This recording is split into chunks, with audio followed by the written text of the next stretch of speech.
For this Tuned In Realtor, we're going to call it across one fern. You know, between two ferns? Exactly. We're across from one I love fern. that. At the offices of Republic State Mortgage, Russ Rockwell.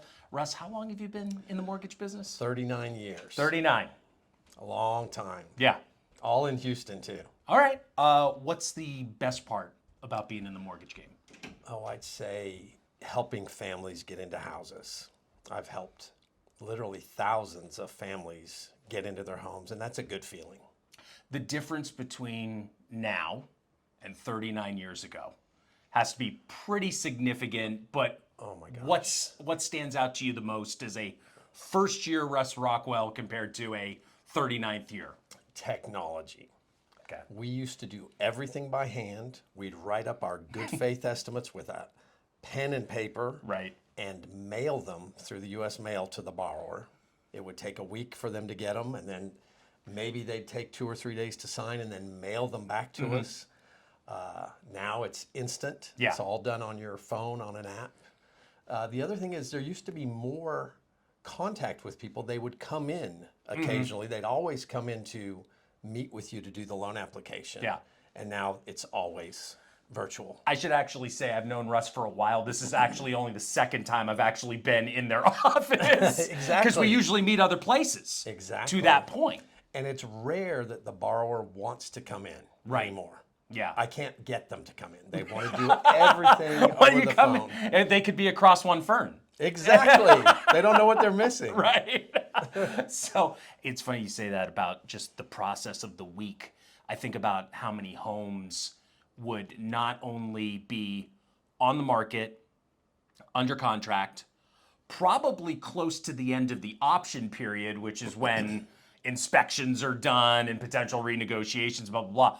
All that could be in the process and done. And then after that whole process, that's when, at least from my side, that's when your lender really takes over. That's because exactly at that right. point, it's really in your hands. That's You're exactly working with the right. buyer. They've already given you enough stuff that you've given them the approval or the pre-approval. Now it's just a matter of, really now getting into making sure that this can go and close in the time that it's supposed to close it. That's exactly right. And in the past, that took 30 days Yeah. to complete the appraisal, the entire process. But now we're doing it in much less time. We can even do it in 10 days if we have to. Yeah. With that being said, because it's funny, from my side of it, some people even hear that and they're like, that's too fast.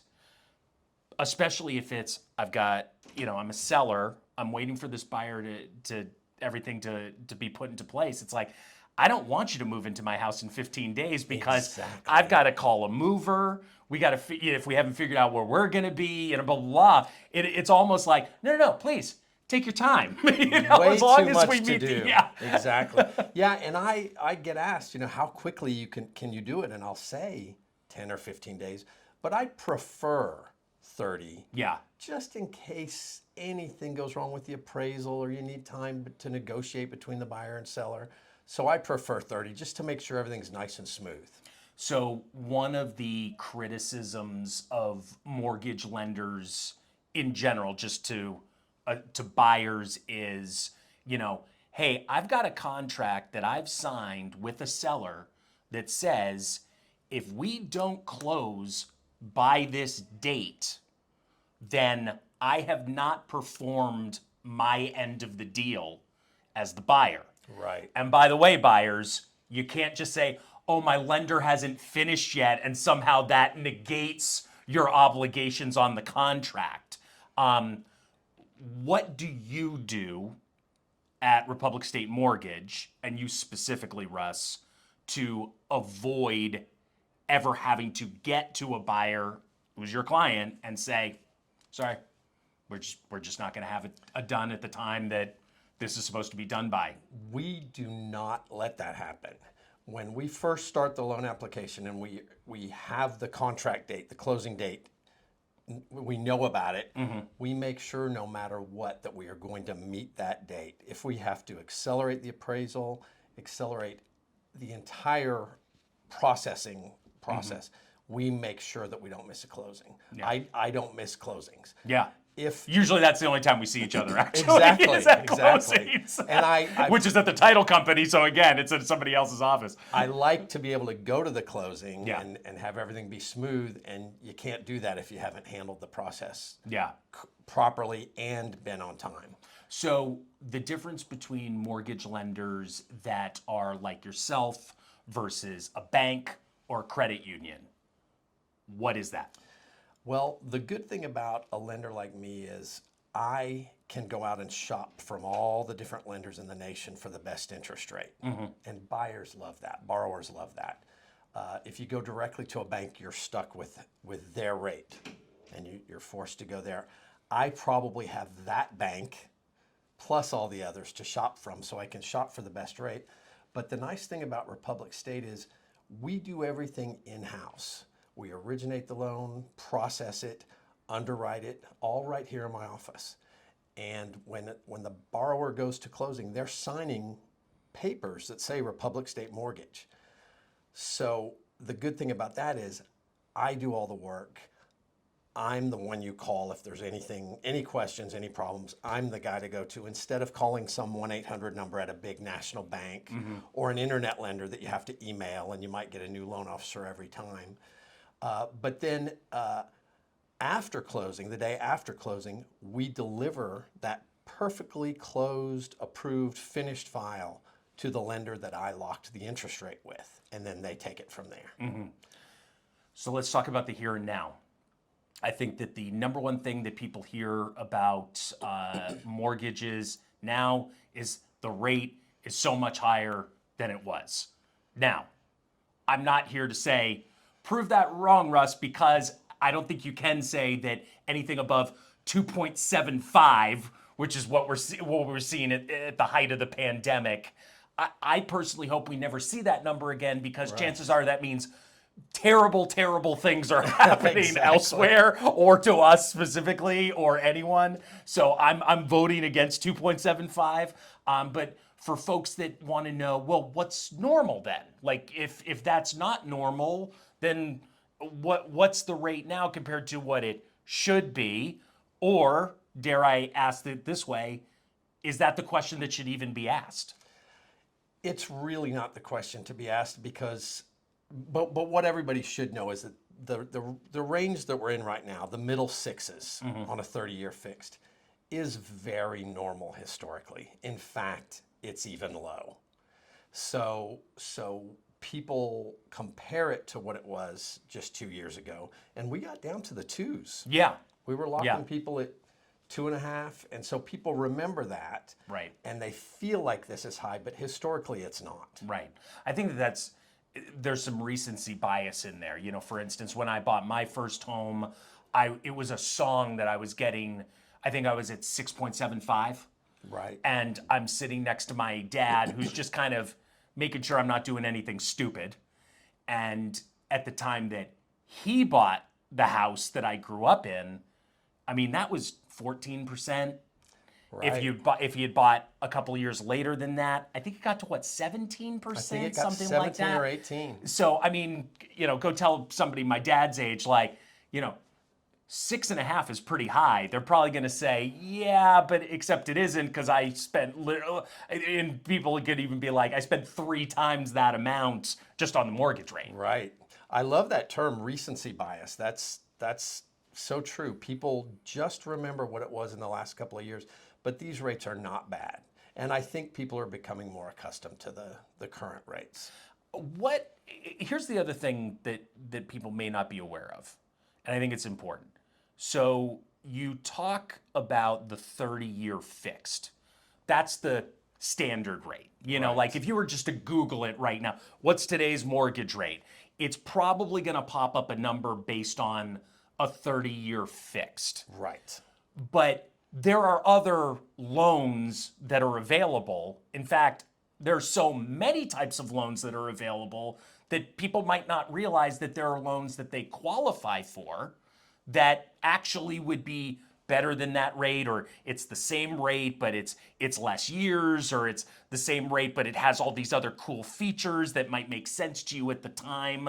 How many different loans are there? Oh, there's dozens. You know, there's of course different terms: a 10-year fixed, a 15-year fixed, 20-year, 25, and then the most popular, the 30-year fixed.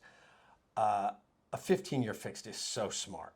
If more people would do those, I'd be happy because they save so much money on interest over the life of the loan. Then there's adjustable rate mortgages that are these days a hybrid of the old adjustable rate mortgage or ARM, where they're fixed for a certain number of years, like 5 years or 7 years or 10 years. And so it's not going to go up. The rate's not going to go up and down on you during those fixed periods, the first 5 years, 7 years, or 10 years. And those are quite popular now. And here's why I think that people might balk at those, especially depending on your price point. We think back to 2008. Well, what happened? Well, there were Russ Rockwells in the market, but there were also predatory lenders that were in the market. And the predatory lenders were just like, hey, I can get you in on this great rate. And it lasted for a year or even Maybe sometimes even 6 months. Yeah, right. So what's in place where that in 2006 and 7, which led to the problems in 2008, and then we start paying for it in 2009. How is that different now as opposed to what it was then? Sure. Most of those loans that caused the problems back in 2008 were subprime mortgages. And there weren't caps and protections for somebody taking an ARM. Now, first off, they're fixed for a certain number of years. So you know that you're going to have the exact same rate and the exact same payment for either 5 years, 7 years, or 10 years, whichever you choose. And they're amortized like a 30-year fix, so the payments are nice and low. But there's also caps, so that when you do reach that first adjustment at the end of 5 years or 7 or 10 years, it can only go up 1% a year or 2%, depending on what the caps are. Okay. And you know all those terms up front. Right. As opposed to it went up 15%. Right. Yeah. That $500 mortgage payment, monthly payment is now $5,000. Exactly. Yeah. The rules have changed, and the buyer knows everything up front. Any worries that could change though? I don't think so. I think that the laws are in place and are here to stay. Is there any bracket of home price that you're finding is the easiest, or let me actually phrase it this way, the most loans available from this price to this price is kind of the sweet spot right now? Anything under the jumbo limit right now, Which is what? which is 726, Okay. 726,000. Anything below that is considered a conforming loan, and any conforming loan is relatively easy to get right now. Okay. The process is straightforward and simple. The price range that I'm seeing most of right now is in the 300 range to $500,000 range. That's just my personal area that I'm seeing the most of. And prior to the pandemic, I was seeing more jumbos. Okay, so let's talk to our jumbo folks for a second then. So 726 or higher, what's the barrier then where that, as you said, I'll put it, it's not as easy? Yeah, Just because it's more money? It's a whole different More's thing. on the line? More's on the line.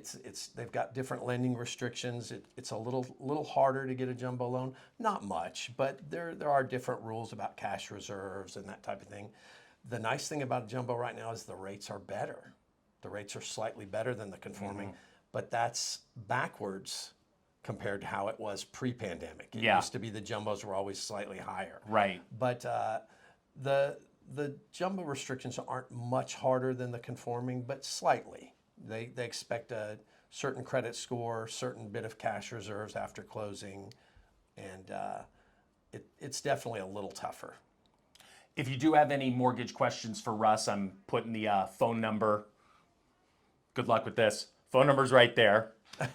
Russ Rockwell, Republic State Mortgage. Thank you so much for the expertise. And thanks so much for everything that we've done over the last couple of years. You bet. You're wonderful to work with. I appreciate it. Thank you. If you want more information about the real estate market, what your home is worth, the state of buying and selling or renting or buying a second property as an income property or as a vacation home, you can get in contact with me as well.